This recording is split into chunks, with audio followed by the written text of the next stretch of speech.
मी प्रशांत पोकळे, राहणार आंबाईटँक.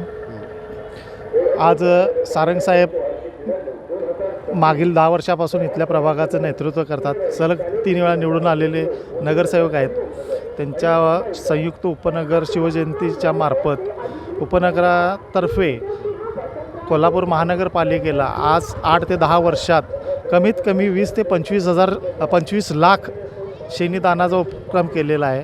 कोल्हापूर जिल्ह्यात पहिला असा उपक्रम करणारे सारंग देशमुख साहेबांच्या माध्यमातून पहिलंच उपनगर असेल की महानगरपालिकेला शेणी तुटवडा असतानासुद्धा शेणीदान करणाराचा प्रकल्प हा संयुक्त उपनगर समितीनं घेतलेला आणि 4ही उमेदवारांचा चांगला ह्या मतदारसंघावर प्रभाव आहे. आज सारंगसाहेबाचं नेतृत्व म्हणजे